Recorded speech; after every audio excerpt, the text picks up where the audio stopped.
it's time again for another Miami market update. And yes, the market has changed significantly. There's no doubt about that. As a matter of fact, closed sales were down almost 50% on a year-to-year basis. And that's a very dramatic change.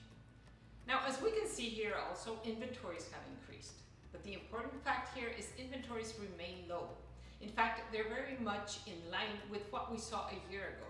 And a year ago was characterized by extremely low inventories. So this market cool down is okay. The market is going to go back to normal. And what we know for a fact is inventories would need to increase big time in order for there to be a housing crash. We also know that inventories can increase from three different sources.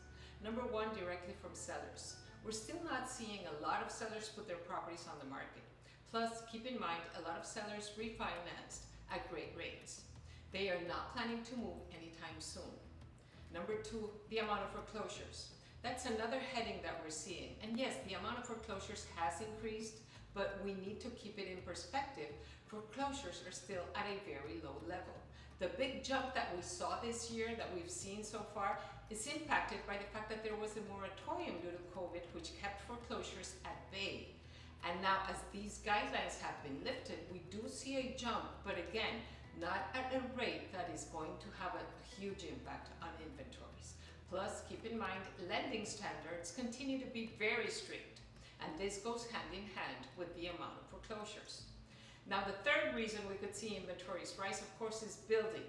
Building starts did increase last year, but we're not going to see that product until a couple of years from now. And even then, it will probably not be enough as to cause oversupply.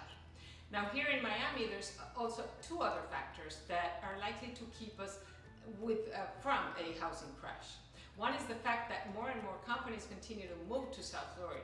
We saw Goldman Sachs, Citadel, ARK Investments, Blackstone, among other companies move here. And number two, we know a good portion of property sales in Miami are from people in Latin America.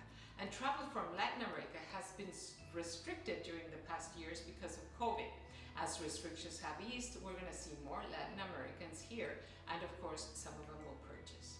Bottom line, no crash. The market is going back to normal, where buyers can have more options and sellers can still sell at prices that makes sense to them. Prices will continue to sustain a healthy, slower appreciation rate. As always, I am here to help you and to analyze your numbers or your specific needs together. So let me know, just reach out. Thanks.